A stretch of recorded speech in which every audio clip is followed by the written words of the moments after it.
자, 오늘은 이제 성경 창세기부터 계시록까지 전체를 한번 훑어보는 건데, 짧은 시간 내에 다루기는 굉장히 어렵지만, 그래도 여러분들이 반드시 알아야 되기 때문에, 창세기부터 계시록까지 전체를 한번 알아볼 거예요. 자, 성경의 주제는 왕국이다. 아셨죠? 자, 그 왕국에 대해서 조금 살펴볼게요. 자, 요한계시록 11장 15절부터 찾아보세요.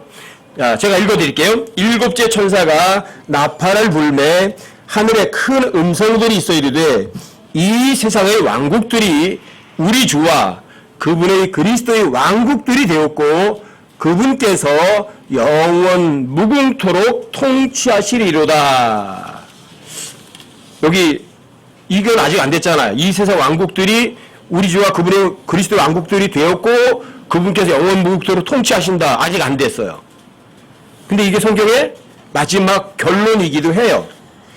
예수님이 이 땅에 처음에 오셨을 때 누가복음에 보시면 누가복음 1장도 한번 찾아보세요. 31절부터 33절까지. 예수님이 이 땅에 오셨을 때 바로 이 왕국을 약속을 해주세요. 이 왕국을. 누가복음 1장 31절부터 33절까지. 여기도 제가 읽어드릴게요. 누가복음 1장 31절부터 33절까지요. 보라, 내가 수태하여 아들을 낳으리니 그의 이름을 예수라 하라.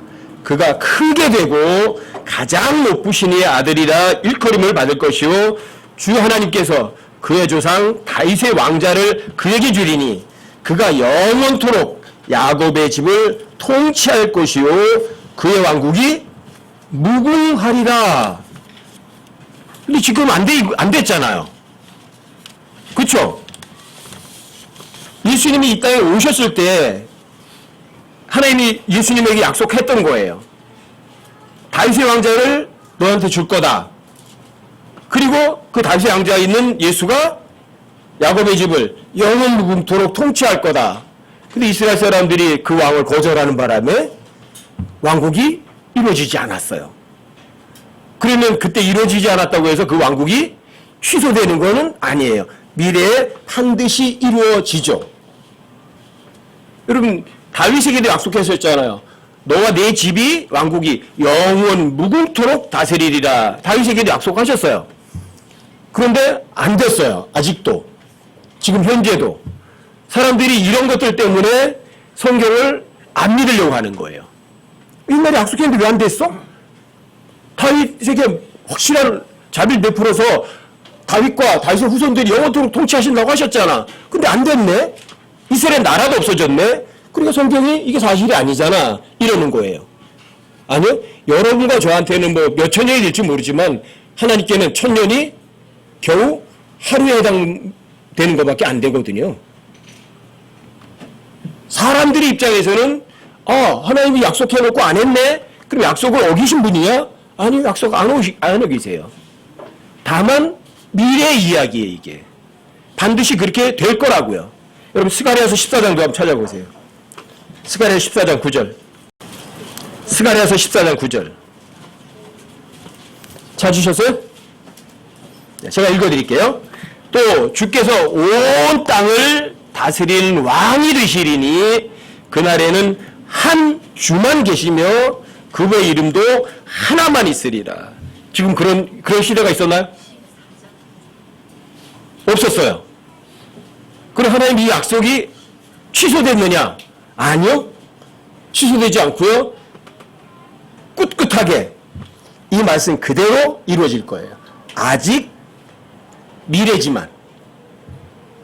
여러분과 저에게는 천년이 굉장히 긴 것 같지만 하나님께는 아무것도 아니에요. 한 점밖에 안 돼요. 하나님이 이 온 세상을 왕으로 통치하신다고 그러셨다면 그런 왕국이 있을 거라고 한다면 성경의 주제가 뭐예요? 그래서 왕국인 거예요. 킹덤. 왕국. 누가 다스릴 거냐 하는 거죠. 그래서 하나님께서 하늘과 땅을 창조하셨어요. 그리고 그 하늘과 땅을 창조하신 분께서 다스리면서 누군가에게 위임을 해줬어요. 근데 무슨 일이 일어났어요? 반역이 일어나고 그 다음에 일이 뭐 엉클어지는 것처럼 됐어요. 하지만 엉클어진 건 하나도 아니거든요. 하나님의 약속은 사람들이 믿지 않고 누가 엉망진창을 만들어 놔도 하나님의 말씀은 문자 그대로 시행될 뿐이에요. 그래서 요한계시록 11장 15절은 성경의 결론과도 같은 구절이기도 해요. 그분께서 모든 땅 위에 모든 이 세상의 모든 왕국들이 우리 주님과 그분의 왕국들에 대해서 그분이 영원 무궁토록 통치하시는 나라, 왕국. 그게 바로 낙원인 거예요. 사람들이 꿈에 그리는 거예요. 사람들이. 그런데 또 다른 왕국도 하나 있거든요. 근데 그 다른 왕국에 대해서는 성경이 정확하게 얘기를 해주지 않아요. 다만 이 하나님이 다스리는 왕국이 아니라 바닥 없는 구렁을 다스리는 왕이 있잖아요. 그렇죠? 그 왕이 다스리는 왕국도 있구나. 그건 알 수 있어요. 근데 그 왕이 가는 곳이 어디냐면 지옥이고 불못이에요. 여러분 계시록 9장에도 보면은 적그리스도가 10왕을 밑에 놓고 다스리잖아요. 그렇죠? 10왕. 그러면 마귀도 뭐예요? 왕이잖아요. 그리고 마귀가 다스리는 왕국이 있을 거라고요. 근데 그 왕국의 이름이 아바돈이고 아폴리온이에요. 멸망이에요. 멸망이고 파괴라는 말이에요. 그리고 멸망의 왕이 다스리는 곳, 마귀가 다스리는 곳은 어떤 곳이라는 걸 여러분들이 그냥 충분히 알 수 있어요. 근데 하나님 파괴자가 아니세요. 하나님 좋으신 분이고 하나님께서 여러분과 저에게 즐거움과 기쁨을 주시는 분이세요. 또 그분은 여러분과 저에게 그냥 주기만 하는 분이세요. 근데 마귀는 그냥 주지 않아요. 반드시 거래를 하고 여러분과 저에게 좋은 걸 주는 게 아니라 나쁜 것을 주고 파괴시켜요. 고생스럽게 만들고. 이게 성경의 주제예요. 성경의 왕국인데 왕국도 어떤 왕국이 있어요? 두 가지 왕국이 있는 거예요. 선택은 각자에게 있어요. 이게 성경 이야기거든요. 그래서 창세기 1장부터 창세기 3장까지는 하나님께서 하늘과 땅을 만드셨어요. 그게 최초의 왕국이에요. 하늘과 땅을 만드셔서 그 땅에 시간의 흐름 가운데서 어떤 존재들이 있었어요. 자, 그 존재들이 그 땅을 다스리도록 하나님께서 위임을 해주셨거든요. 근데 그 땅에 무슨 일이 일어난 거죠? 바로 이제 여러분들이 그걸 쉽게 얘기하면 아담과 이브를 처음에 만드셨어요. 그리고 하나님께서 그 아담과 이브에게 이 땅을 다스리라고 명령을 하셨어요. 다스려라. 통치해라. 이 말이에요. 통치한다. 다스린다. 그게 누가 어떤 사람이 통치하고 다스리죠? 왕이에요. 그래서 아담은 왕으로 통치된 사람이에요. 근데 그 왕이 뭔가 그 왕에게 무슨 일이 일어나서 그 왕이 왕권을 뺏기고 왕위에서 축출당한 거예요. 그게 창세기 1장부터 3장까지 이야기가 바로 그거예요. 창세기 1장 27절 28절에서 보시면 하나님께서 모든 창조물을 만들어 놓으시고 아담에게 다스리도록 명령하셨어요. 그래서 이 아담은 왕이었던 거예요. 근데 그 왕권을 뺏겼어요. 이유는 뭐냐면 창세기 3장 1절 때문이었어요. 누군가가 있었어요. 아주 간교한 인물이. 그 간교한 인물이 나타나서 하나님의 말씀을 가지고 사람들을 이불을 속인 거예요. 동산 모든 나무의 실과를 먹지 말라고 하시냐? 아니요. 먹지 말라고 한 게 아니라 동산의 모든 걸 마음대로 먹으라고 그랬죠. 그렇죠? 창세기 3장 1절은요. 여러분과 저에게 또는 모든 인류에게 가장 중요한 구절 중에 하나예요. 왜요? 여러분과 저의 자유를 뺏어갈 수 있는 구절이 바로 그 구절이에요. 창세기 3장 1절이에요. 그게. 여러분과 제가 하나님의 말씀에 무언가 더하다든지 하나님의 말씀에 무언가 퀘스천 마크를 의심을 품으면 그 사람은 어떻게 된 줄 아세요? 자유를 잃어버려요. 그리고 낙원에서 쫓겨나는 그러한 결과를 얻게 되는 거예요. 그건 변함없어요. 여러분과 제가 하나님의 말씀을 믿지 않으면 여러분과 저는 낙원이 아니라 지옥으로 갈 수밖에 없는 거예요. 여러분들과 저에게는 자유가 없고 여러분들은 죄의 종으로 속박될 수밖에 없는 거예요. 그게 창세기 3장 1절이었어요. 거기에서 속은 거예요. 하나님께서 동산 모든 나무의 실과를 마음대로 먹으라고 그랬어요. 그리고 동산 중앙에 나무 하나만 먹지 말라고 했는데 그걸 어긴 거예요. 그걸. 이게 죄예요. 죄란 여러분 가지고 어떤 행동을 하기 이전에 마음에서 있는 거라. 마음 속에서 문제예요. 그래서 하나님께서 여러분 가지고 어떤 행동을 했느냐 보이질 않으시고 뭘 보냐면 여러분들이 속주시가 마음을 꿰뚫어 보시는 거예요. 네 마음속에 뭐가 있지? 너 무슨 생각하고 있지? 네가 나에 대해서 어떤 마음을 갖고 있지? 이걸 보시지 여러분과 제가 하나님에서 뭘 갖다 냈어요, 뭐를 해줬어요 그런 거 안 보시는 분이에요. 엄청 중요한 거예요. 이게. 여러분들이 마음속에 보이지 않는 상태, 여러분 마음의 상태 그걸 정확히 꿰뚫어 볼 수 있는 존재가 둘이 있어요. 하나님하고 마귀예요. 그래서 마귀는 이브의 마음속을 꿰뚫어보고 그런 질문을 던진 거거든요. 그래서 속았어요. 그래서 아담과 이브는 그 낙원에서 쫓겨나게 됐어요. 이게 창세기 1장부터 3장까지 이야기예요. 여러분 창세기 1장부터 3장까지 있는 에덴 동산은 좋은 곳이에요? 나쁜 곳이에요?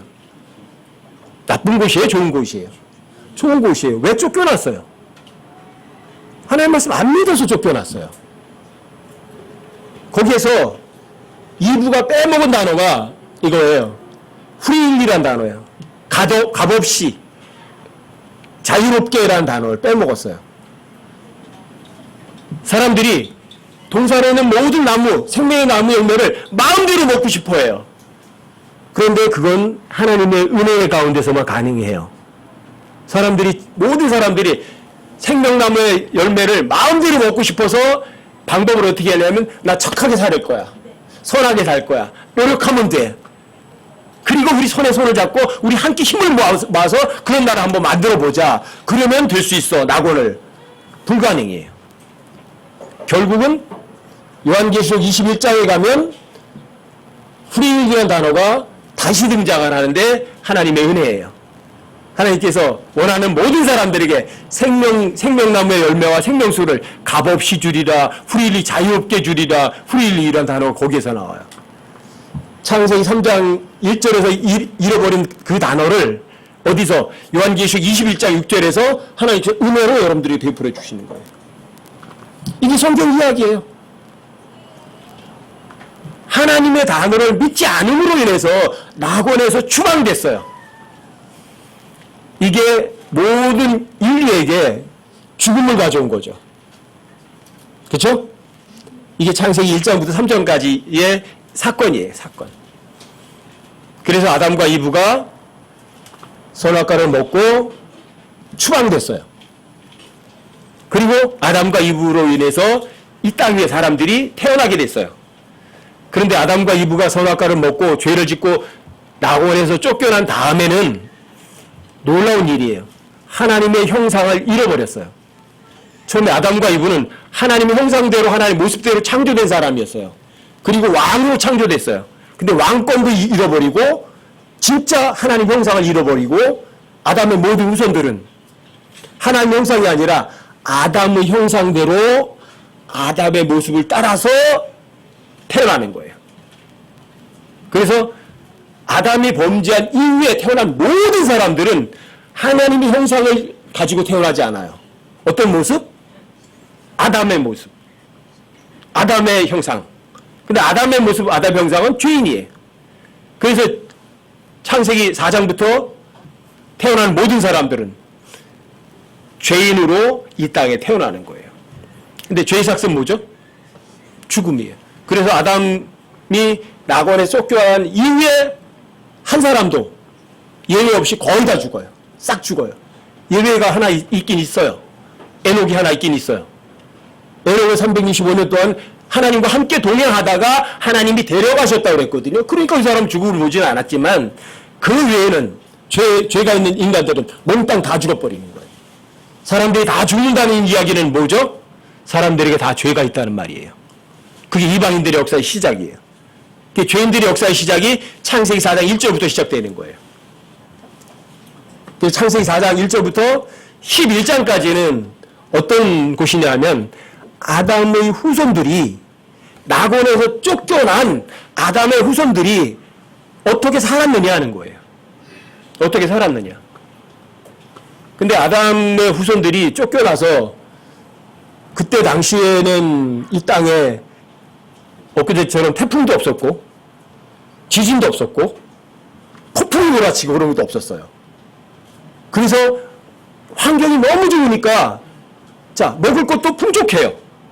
죄가 있는 곳이지만. 왜요? 아직 땅이 저주는 받았지만 가시와 엉겅퀴를 내긴 냈지만 그래도 아직은 굉장히 좋은 과일들이나 열매들이 풍성했거든요. 자, 사람들이 먹을 게 풍성하면 죄를 짓지 않고 의롭고 올바르게 서로 도우면서 사느냐, 아니면 죄가 더 번성할까요? 어느 게 성경이 얘기하는 거예요? 여러분과 제가 먹을 풍성하고 이 세상에 걱정거리가 아무것도 없으면 그 사람들은 어떻게 하는 줄 알죠? 더 죄로 더 빠져요. 이게 이방인들의 역사예요. 그래서 결국은 하나님의 아들들이 이 땅에 내려와 사람의 딸들까지 취해서 거인들까지 낳고 그 거인들이 또 신들로서 아주 대단한 사람들에게 아이돌이 된 거예요. 아이돌. 우상이 돼버린 거예요. 그런데 그놈들이 하는 짓은 전부 다 음란한 짓밖에 없어요. 그래서 하나님께서 노아 8식구를 빼고 이 땅에 물로 하나님께서 벌을 하시고 징계를 내리신 거예요. 그게 노아의 홍수예요.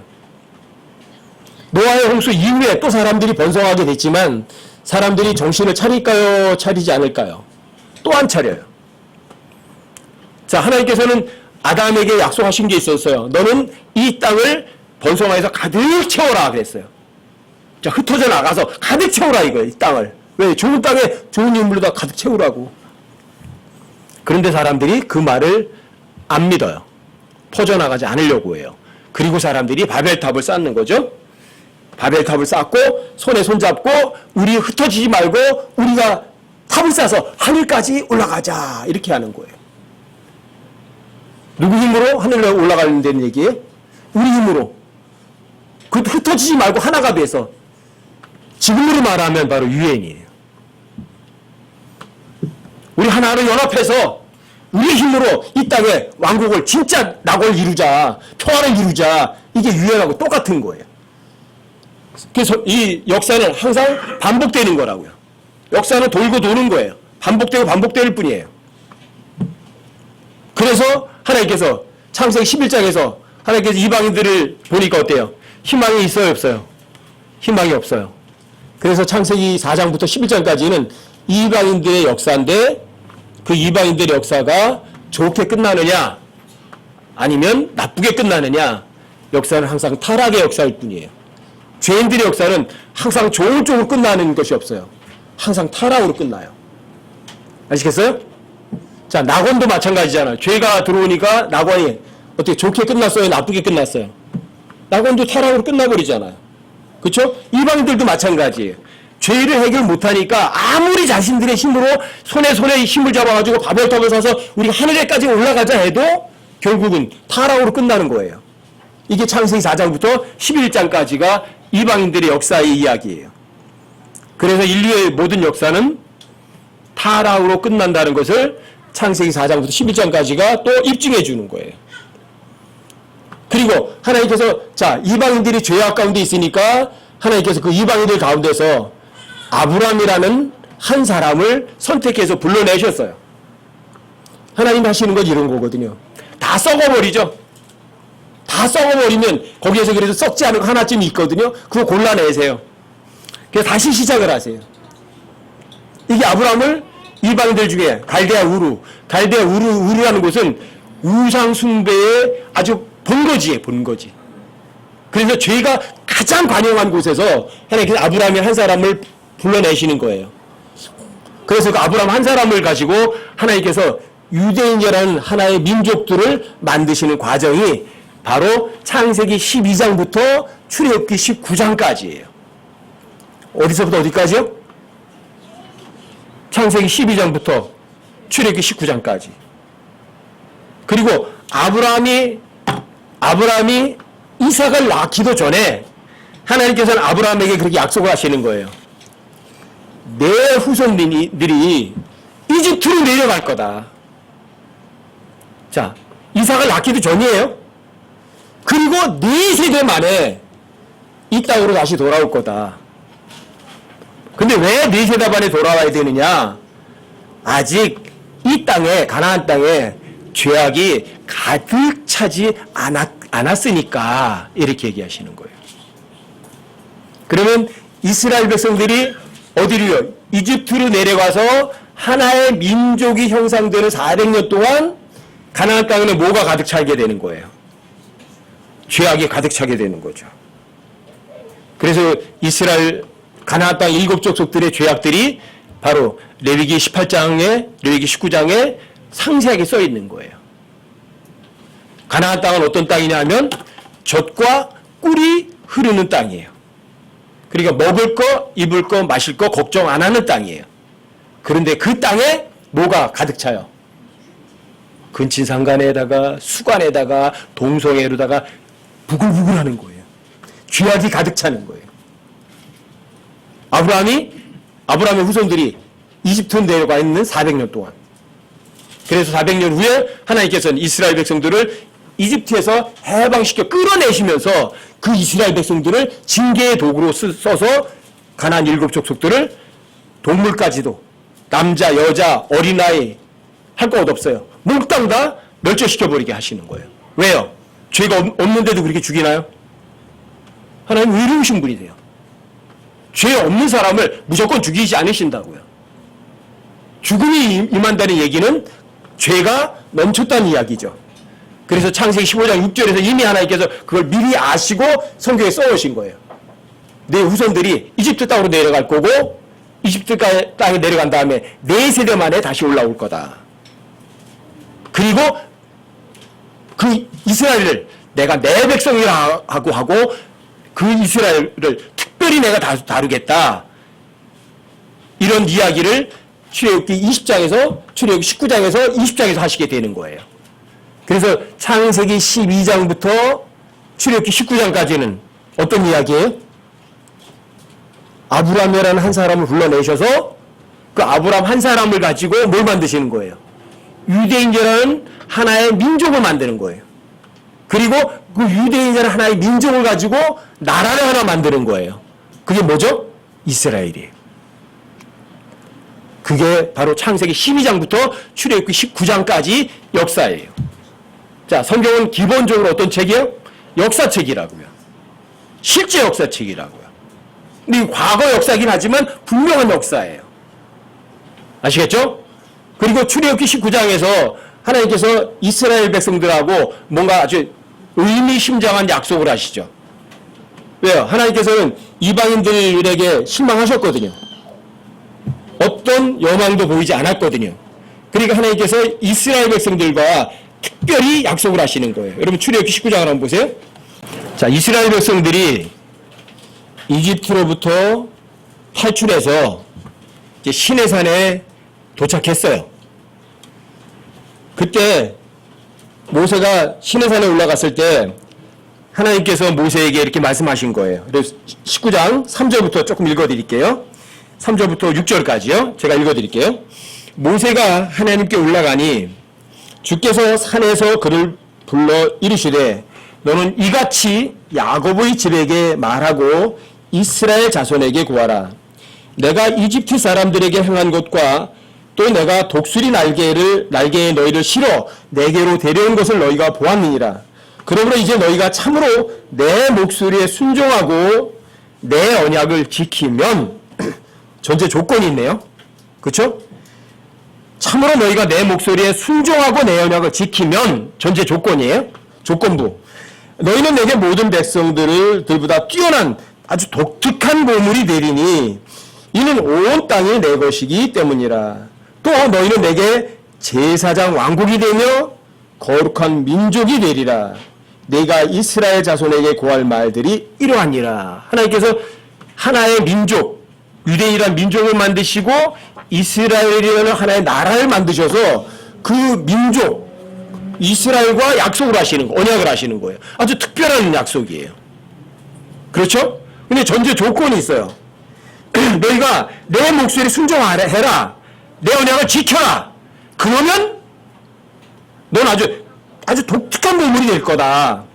너 제사의 왕국이 될 거고 그리고 거룩한 민족이 될 거다. 이렇게 얘기하시는 거예요. 아주 특별한 거예요. 특별한 거예요. 그랬더니 이 백성들이 대답한 게 8절에 있어요. 8절에 이렇게 대답을 해요. 온 백성이 함께 응답하여 이르되 주께서 말씀하신 모든 것을 우리가 행하리이다. 아주 대단히 능력 있는 민족이죠. 대단히 진짜 하나님의 말씀을 지킬 수 있는 거룩한 민족인 거예요. 자신 있는 민족인 거죠. 자신에 대한 굉장한 평가란, 스스로 평가한 사람들이에요. 자, 이 이스라엘 백성들이 어때요? 스스로 자기를 똑똑하고 잘났다고 생각한 거라고요. 주께서 명령하신 모든 것을 우리가 지키고 행하겠습니다. 나는 그 정도 능력 있습니다. 이거 아니에요? 이스라엘 백성들에게 겸손함이에요? 교만함이에요? 이스라엘 백성들은요, 하나님 앞에 이렇게 했어야 돼요. 자, 내가 너에게 명령한 모든 것을 지키고 행하면 이렇게 해주겠다. 겸손한 사람이라면 이렇게 해야죠. 하나님, 저는요, 죄인들 중에 우두머리일 뿐입니다. 아무 능력도 없습니다. 저한테 은혜를 베푸셔서 그랬어야죠. 그 이스라엘 사람은 그러지 않았어요. 주님께서 명령하신 모든 것이 모든 것, 그것도 우리가 지키고 행하겠다. 이게 많은 종교인들이 이런 짓을 하는 거예요. 하나님만 하실 수 있는 줄 아세요? 나도 할 수 있어요. 이러는 거예요. 하나님 가만히 있어요. 내가 다 알아서 한다니까요. 이런 사람들이. 자, 이게 이스라엘 백성들이 이게. 겸손해요? 아니면 교만해요? 자기 스스로 똑똑하다고 생각해요? 자기 스스로 못났다고 생각을 해요? 이게 이스라엘 백성들이에요. 이게 스스로 주님께서 명령하신 모든 것을 지키고 행하겠다고 하니까 하나님께서 그러면 또 기회를 주신 거예요. 기회를 이스라엘 사람들에게. 그래서 하나님께서 출애굽기 20장, 21장, 22장, 23장에서 이스라엘 백성들에게 세부사항을 더 주신 거예요. 그래서 출애굽기 24장에 가보세요. 출애굽기 24장으로. 그 세부사항을 들었어요. 그냥 두리뭉실하게 듣지 않았어요? 자, 니들이 내가 명령한 모든 것을 지키고 행하면 이렇게 하겠다고 그랬어요? 근데 이스라엘 백성들이 주님께서 명령한 모든 것을 우리가 지키고 행하겠다고 그랬어요. 자, 네가 진짜 할 수 있겠니? 그럼 세부사항을 알려줄게. 그래서 출애굽기 20장에서 십계명을 주시고요.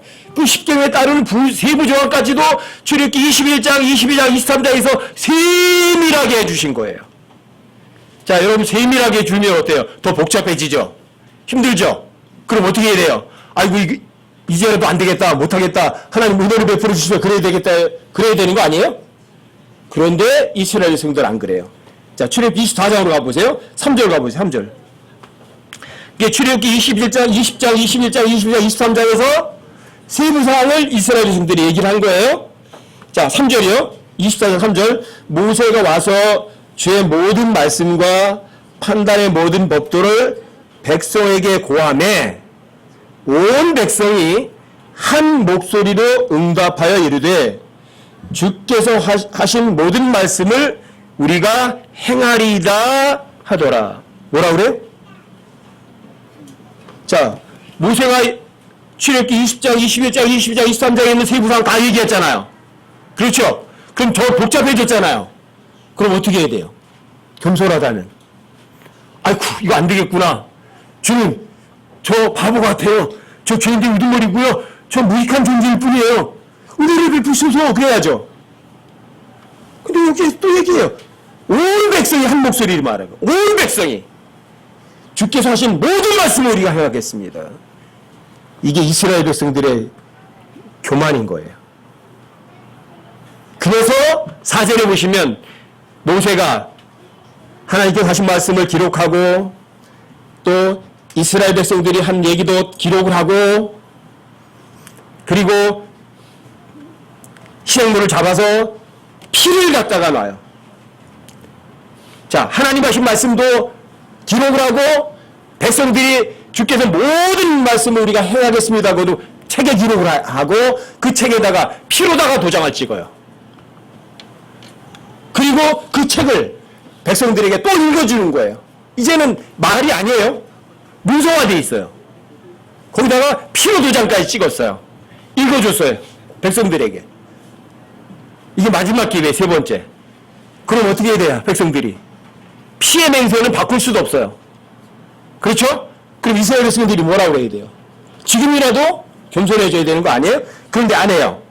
그럼 7절 보세요. 24장 7절. 언약의 책을 가져다가 백성이 듣는 데서 읽음에, 자, 백성이 다 들었어요. 그들이 이르되 주께서 말씀하신 모든 것을 우리가 행하고 순종하리이다. 어때요? 세 번째도 똑같은 얘기를 하는 거예요. 겸손이라고는 찾아볼 수가 없어요. 이렇게 똑똑한 사람들이에요. 이게 이스라엘 사람들이에요. 이게. 그랬더니 8절 보세요. 모세가 피를 취해 백성에게 뿌리며 이르되 주께서 이 모든 말씀에 관하여 너희와 맺은 언약의 피를 보라. 자, 이스라엘 백성들은 십계명과 그 세부 소망을 받고 거기다가 피로 도장을 찍었어요. 여러분들 같으면 어떻게 하시겠어요? 도장을 찍었으면, 피의 맹세를 했다면 지켜야 돼요, 안 지켜야 돼요? 근데 이스라엘 백성들이 지켰을까요? 모세가 이 언약의 책을 가지고 시내산에 올라가요. 출애굽기 24장에서 시내산에 올라가요. 그리고 40일 동안에 있으면서 하나님께서 성막에 관한 거, 세부상을 주시는 거를 다 받아요.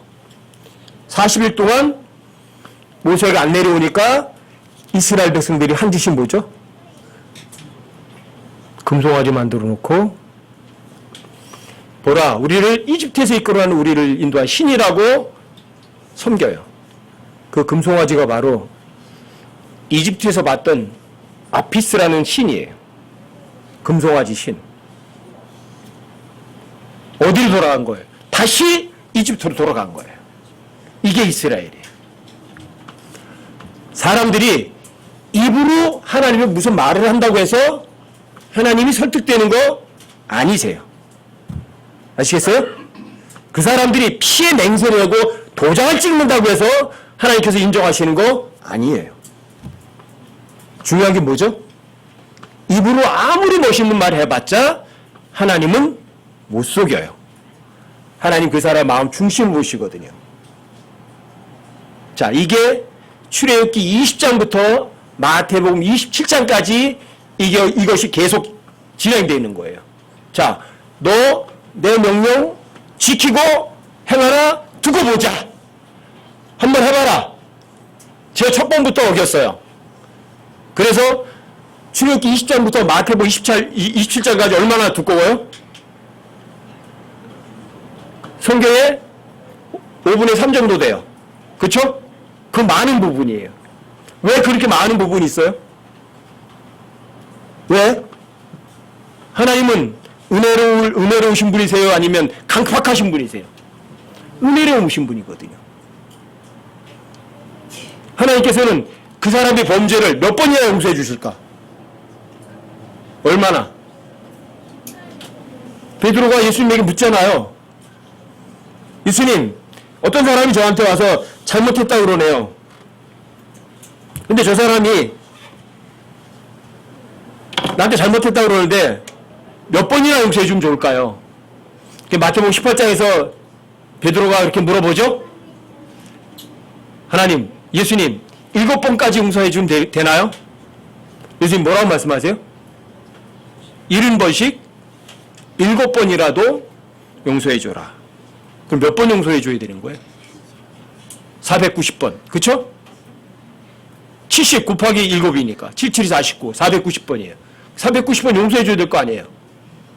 예수님이 490번이나 용서해 줘라 그랬다면 예수님도 실제로 그렇게 용서하셔야 돼요? 안 하셔야 돼요? 실제로 하셔야 되죠. 그렇죠? 그게 바로 출애굽기 20장부터 마태복음 27장까지의 기록이 바로 그 기록이에요. 490번의 하나님의 용서의 기록이에요. 여러분 구약성경 읽어보세요. 이스라엘 백성들 보세요. 뭔가 잘못해서 하나님께 회초리 들이시면 어때요? 아이고 잘못하신 하나님 안 그럴게요 그래요. 그렇죠? 그리고 돌아서면 또 해요. 또 그래 하나님 좀 회초리 들어가서 또 두드려 패면 아이고 하나님 잘못했어요. 정신 차릴게요 그래요. 그리고 또 돌아오면 또 그래요. 이게 마태복음 출애굽기 20장부터 마태복음 27장까지의 기록이에요. 하나님의 용서의 기록이에요. 아셨어요? 그러니까 하나님께서는 이스라엘 백성이라는 하나의 백성을 만들어서 유대인들을 만드셔서 이방인들을 대체하기를 원하셨어요. 왜? 이방인들이 하나님을 계속 거절하니까 이놈들 안 되겠네. 손을 끊으셨어. 창세기 11장에서. 그리고 아브라함이 한 사람 불러가지고 유대인이라는 하나의 민족을 만들어서 그 유대인에게 특별히 약속을 하는 거예요. 너 명령 행하고 지키면 너 아주 독특한 백성이 될 거고 너 제사의 왕국이 될 거고 거룩한 민족이 될 거야. 근데 조건이 있어. 내 명령을 지키고 행해야 돼. 그랬더니 온 민족이 대답한 거예요. 주님께서 명령하신 모든 것. 와 대단하죠. 일부는도 아니야. 모든 것을 우리가 행하고 지키겠습니다. 그것도 몇 번씩이나 3번씩이나 거기다가 피해 맹세까지 하면서 그게 유대인들이에요. 그게. 그리고 실제로 하나님께서는 490번이라는 실제 역사의 기록을 실제로 다 성경에 기록해 놓으신 거예요. 어디까지? 유대인의 왕이 이 땅에 오셨어요. 실제로. 근데 이스라엘 백성들이 자 이스라엘 백성들이나 여러분과 저는 똑같아요. 사람 속 중심 보세요. 그 사람 속에 뭐가 있는지 깨끗한지 더러운지 아세요? 몰라요. 사람들은 뭘 보시죠? 다 외모만 봐요. 외모. 유대인의 왕이라는 사람이 왔대. 유대인의 왕이.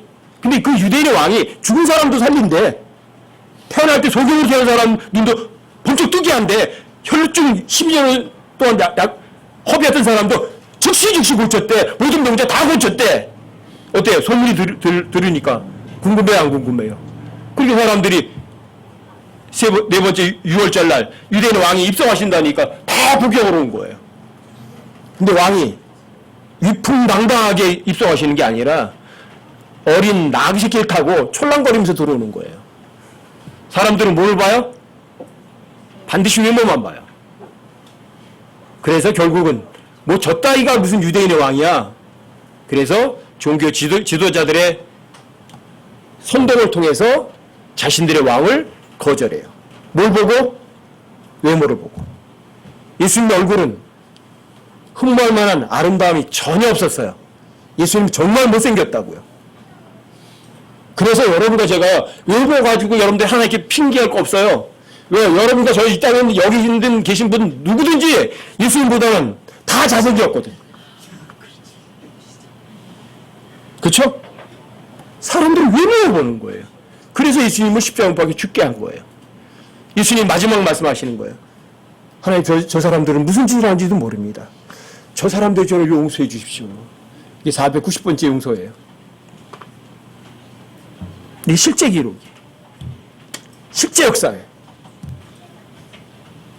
그리고도 하나님께서 유대인들에게 또 기회를 주세요. 그게 사도행전이에요. 그래서 유대인들에게 또 기회를 주시는 거예요. 마지막 기회. 그래서 유대인 사도들이 유대인들에게 회당에 가서 부지런히 예수님이 바로 우리의 메시아였다고 전하는 거예요. 근데 일부는 믿어요. 근데 많은 사람들이 믿지 않아요. 그래서 하나님께서는 유대인이든 이방인이든 예수님이 바로 하나님의 아들이셨고 그 죄 없는 분이 죄 있는 여러분과 저를 위해서 죽었다는 사실을 믿기만 하면 유대인이든 이방인이든 다 하나님의 교회가 되게 하셨어요. 이 하나님의 교회라는 건요, 구약 성경에서는 다 감춰졌던 거예요. 구약 성경의 그 어떤 대언자들도 신약 교회가 있을 거라고요 상상도 하지 못했어요. 물론 유대인들이 통치할 때 이방인들이 구원받는 사람들이 간혹가다 있긴 있었지만 교회라는 거는요 구약 대언자들에게 다 신비처럼 감춰져 있던 것들이에요. 근데 이 교회는 마태복음 17장에서 보시면 예수님이 기도를 하세요. 여러분 주님의 기도가 바로 마태복음 17장이 주의 기도거든요.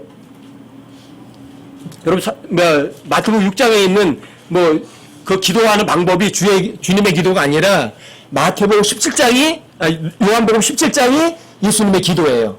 근데 예수님의 기도가 오순절날 응답이래요. 근데 그때 예수님이 이렇게 말씀하시는 거예요. 자, 모두가 다 내 안에서 하나가 되기를 원한다 얘기하시는 거예요. 뭐가 하나가 돼요? 유대인이든 이방인이든 예수님 안에서 하나가 되기를 원한다고. 아버지가 내 안에, 내가 아버지 안에 있는 것처럼 저들도 내 안에서 다 하나가 되기 바랍니다. 그 기도를 하세요. 그 기도가 바로 오순절 성령께서 오신 이후에 그것이 이루어져요. 그게 교회예요. 그게. 그래서 유대인이든 이방인이든 예수님이 피를 믿으면 예수님이 하나님이시고 하나님이신 분께서 십자가에 못 박혀 죽으셔서 죄 없는 분이 죽으셨구나. 죄 없는 분이 죽으셨으니까 누군가의 죄를 대신해 죽은 거 아니에요? 근데 바로 그게 내 죄 때문에 죽으신 것이었구나. 바로 2019년 전에 하나님 사람의 몸으로 이 땅에 오셔서 실제 역사예요? 아니면 거짓말이에요? 실제 역사예요. 성경은 실제 역사라고요. 그래서 사도행전 2장부터 요한계시록 3장까지는 그걸 교회 시대라고 하는 거예요. 근데 교회 시대는 구약 성경에서는 다 감춰져 있던 거예요. 신비예요, 신비.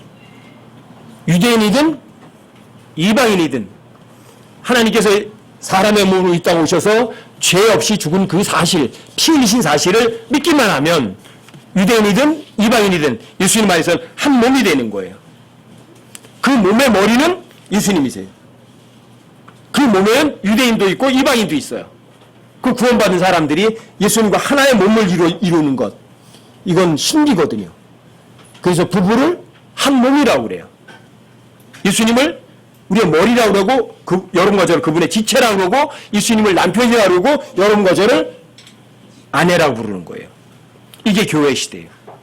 이게 바로 사도행전 2장부터 요한계시록 3장까지 이걸 교회 시대라고 불러요.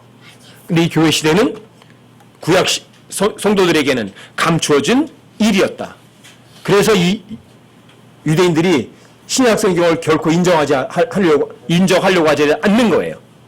아시겠어요? 하지만 신약 성경은 분명히 사실이에요. 또 하나는 사람들이 사도행전 2장에도 보시면 이 신약이라는 걸 교회라고 자꾸만 생각하거든요. 신약의 약속은 우리의 약속이 아니에요. 교회는요, 신약 시대를 사는 사람들이 아니라 하나님께서 신약과 구약 시대의 중간 속에 숨겨놓은 신비에 해당하는 곳이 교회예요. 그거는 특별히 감춰졌던 신비가 바로 교회고요. 신약은 그게 아니에요. 여러분 신약에 대해서 한번 보세요. 히브리서 8장은 많은 사람들이 신약이라는 것이 교회와 약속이라고 생각하거든요. 근데 교회와 약속이 아니에요. 자, 히브리서 8장 7절부터 13절까지 제가 조금 읽어드릴게요. 만일 그 첫 언약이 흠이 없었더라면 둘째 것을 구할 여지가 없었으려니와. 이 첫 언약이라는 게 뭐죠? 이스라엘 백성들하고 무슨 약속을 했죠? 출애굽 19장에서 약속했잖아요. 내가 너희들이 명령하는 모든 것을 너희들이 행하고 지키면 너 아주 독특한 민족이 될 거고 제사의 왕국이 될 거고 너 거룩한 민족이 될 거야.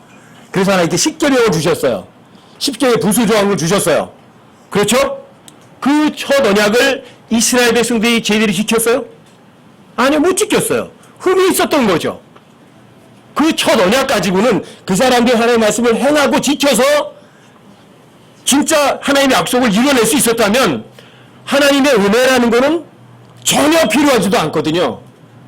근데 이스라엘 백성들은 약속만 했지 전혀 지키지를 못했어요. 그렇죠? 하지만 하나님께서 그렇게 전혀 지키지 않았음에도 불구하고 하나님께서 약속하신 것은 그 약속대로 그 약속을 지켜내세요, 안 지키세요? 지키세요. 이게 하나님의 신실하심이세요. 이스라엘 백성들은 하나님의 약속을 거절해도 하나님 그 약속을 끝까지 지켜내신다고요. 그렇죠? 그런데 그 첫 언약을 이들이 지켜내지 못했어요. 8절 보세요. 그들에게서 흠을 발견하시고 그분께서 이르시되 주가 말하노라 보라 날들이 이르리니 그때에 내가 이스라엘 집과 유다의 집과 새 언약을 맺으리라. 새 언약은 누구하고 맺는 거예요? 교회하고 맺는 거예요? 아니에요. 교회하고 맺는 언약이 아니에요. 여기 써 있다고요. 자, 그들에게서는 유대인들이에요. 그 사람들이 율법을 지킬 수가 없었어요. 그렇죠? 그 흠을 발견하시고 보면 날들이 이른다 그래요. 어떤 날일까? 구약성경에 보면요. 그날의 표현이 엄청나게 자주 나와요. 이스라엘 백성들이 하나님의 법을 계속 무시하니까 하나님께서 그날에 계속 그래요. 영어로는 in that day예요. 저기 있는 저 날이에요. 그날이 바로 대환란이에요. 그날에 날들이 이르니 그 대환란이 이르리니 그때에 내가 이스라엘 집과 유다의 집과 새 언약을 맺으리라. 새 언약을 맺는 거예요. 누구하고? 교회가 아니에요. 이스라엘 집과 유다의 집과 새 언약을 맺는다고요. 그러니까 여러분들이 신약 그러면 교회하고 맺은 언약을 생각하시면 큰 오산이에요. 성경을 안 믿는 거라고요. 9절 보세요. 그것은 내가 그들의 조상들의 손을 잡고 그들을 이집트 땅에서 이끌고 나오던 날에 그들과 맺은 언약에 따른 것이 아니니라. 보세요. 율법이 아니잖아요. 그들이 내 언약 안에 머물지 아니하였으므로 금이하며 이 사람들이 모세가 시내에서 올라 40일 동안 내려오니까 금방 금송아지 만들어 놓고 엉뚱한 짓거리 하잖아요. 언약 가운데 머물렀어요? 안 하잖아요. 내가 그들을 중히 여기지 아니하노라 주가 말하노라 그날들 이후에 인대 때 어떤 그날들 이후에 내가 이스라엘 집과 맺을 언약은 이것이니 이스라엘 집과 맺는다고 돼 있지 교회하고 맺는 것이 아니에요.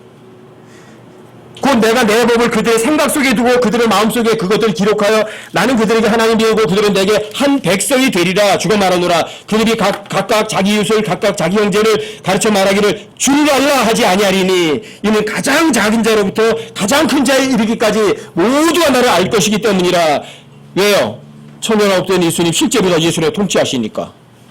주님 믿어야 돼 알아야 돼 그 필요 없어요. 예수님 실제 왕이시니까. 그때는 뱀의 독사의 굴에 손을 넣어도 해를 입지 않거든요. 예수님 통치할 때는 상함과 해함도 없거든요. 사자도 풀 뜯어 먹거든요. 하나님을 가르쳐줄 필요도 없어요. 예수님 실제 통치하시니까. 이게 새 언약이에요. 12절이요. 내가 그들의 불의에 대해 긍휼을 베풀고 이스라엘 백성들이 약속하자마자 법을 어겼지만 그 사람들에게 긍휼을 베푼다고 하시잖아요. 그리고 다시는 그들의 죄들과 그들의 불법을 기억하지 않는다고 하시는 거예요. 언제? 대환란 이후에요, 이거요. 그날들 이후에. 13절이요. 그분께서 새 언약으로 말씀하심으로써 첫 언약을 낡은 것으로 만드셨으니 이제 쇠하고 낡아지는 것은 곧 사라지리라. 곧 사라질 거예요. 대환란 이후에. 그래서 계시록 3장까지가 교회 시대고 이 교회가 휴거가 되면 뭐가 시작되냐면 대환란이 시작돼요. 그 대환란이라는 거는 이스라엘 백성들을 향한 전무후무한 이스라엘 사람들에 대한 징계예요. 왜 그런 징계가 내려졌죠? 죄가 있어요, 없어요? 당연히 죄가 있죠. 여러분 잠언 14장 34절에도 이스라엘 백성들에게 해당되는 구절이 하나 있어요. 잠언 14장 34절. 의인은 한 민족을 높이거니와 죄는 한 백성에게 수치거리가 되느니라. 죄는 한 민족을 의인은 한 민족을 높이지만 의인은 죄는 한 백성에게 수치거리가 된다고요. 한 백성 전체에게. 그래서 이 잠언의 핵심 주제이기도 한 것이 잠언 14장 34절이거든요. 근데 이것이 또 이스라엘 백성들에게 문자적으로 적용되는 구절이기도 해요.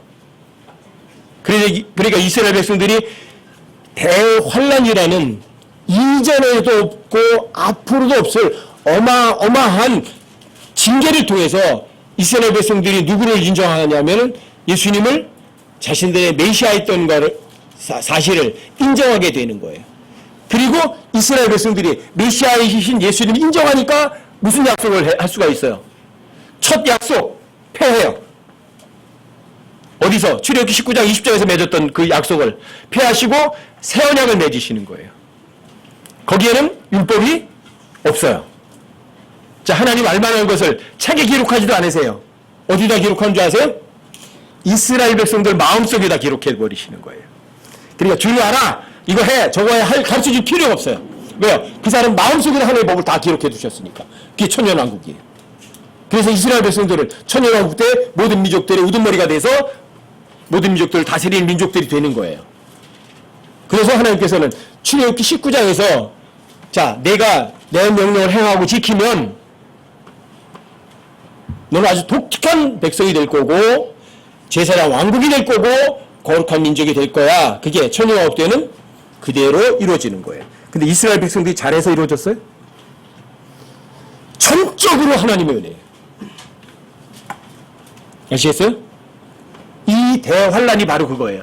이 계시록 4장부터 출애굽기 19장까지 이스라엘 백성들이 전무후무한 대환란을 통해서 누구를 알게 되는 거죠?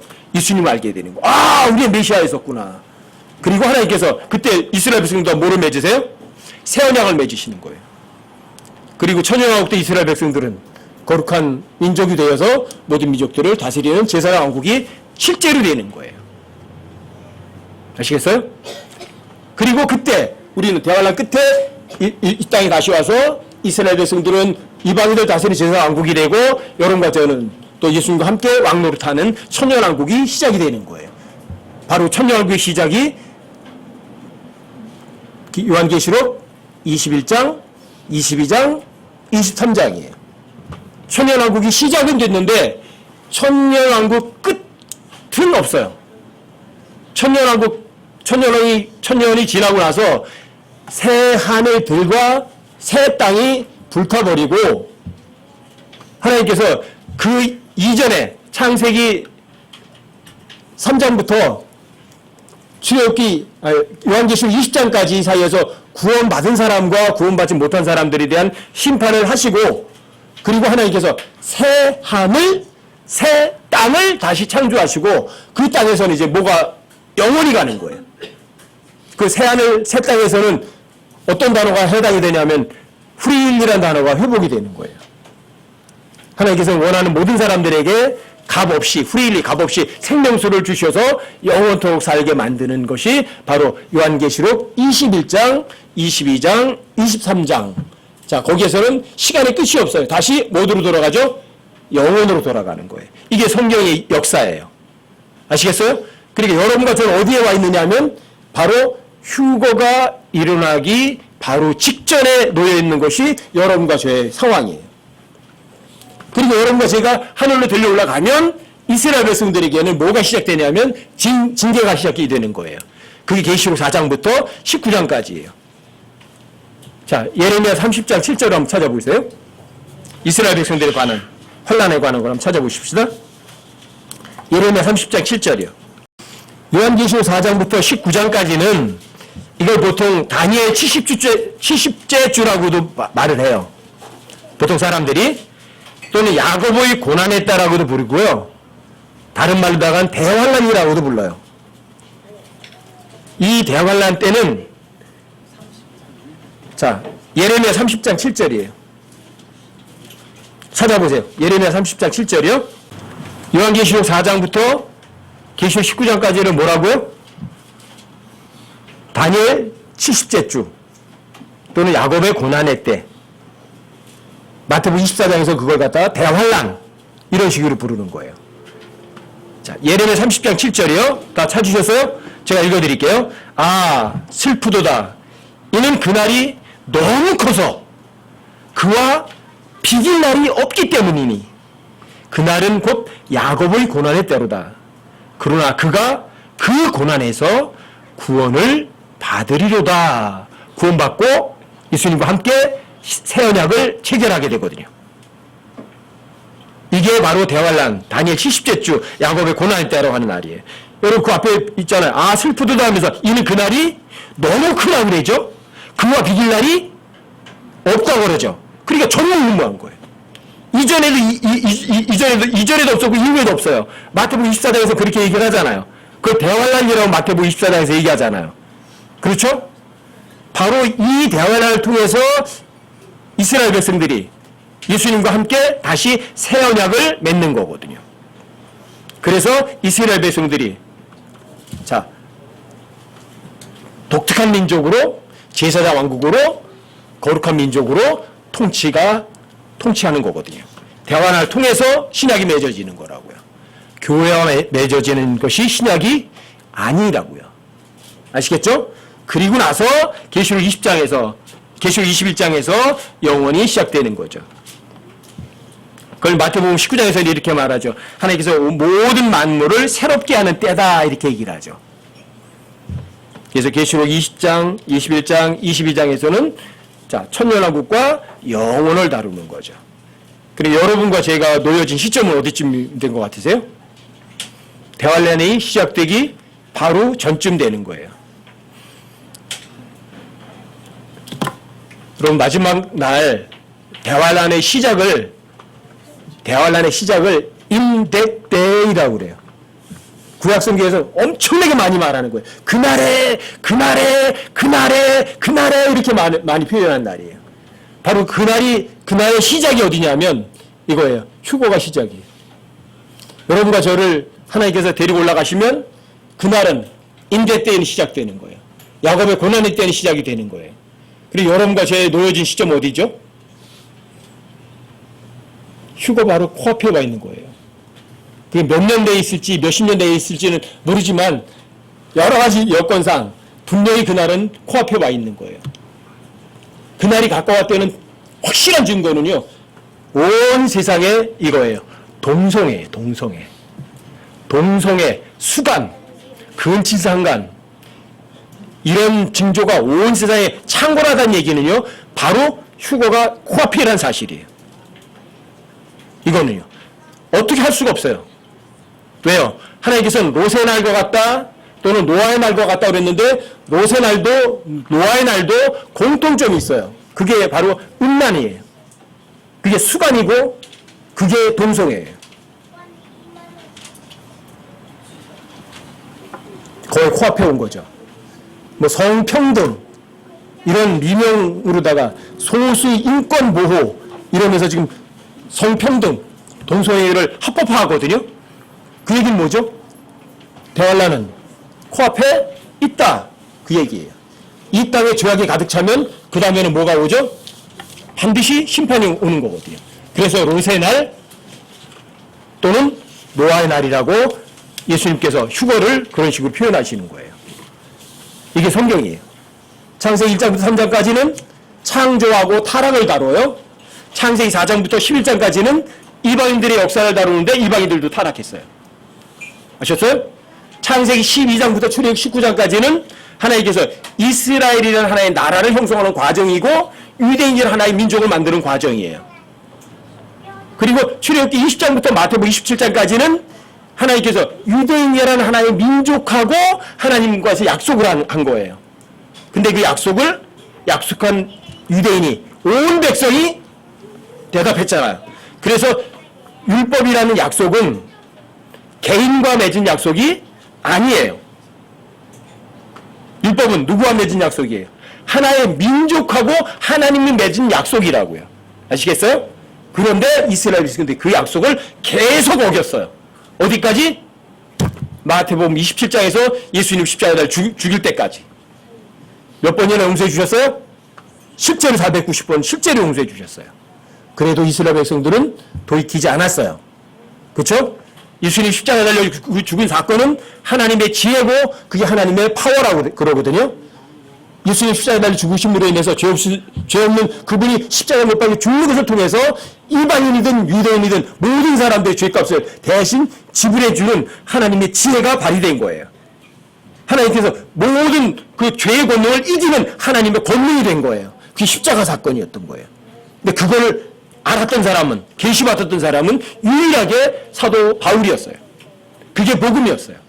그러니까 여러분과 저에게 지금은 구원받으려면 뭐 해야 돼요? 복음을 믿어야죠. 당연히. 지금은요. 여러분과 저에게는 십계명을 지면서 십계명을 지키고 행해. 그럼 내 구원받게 해줄게. 그런 약속 안 하셨어요. 아시겠어요? 그래서 이 교회 시대가 끝나면은 어떻게 되는 거죠?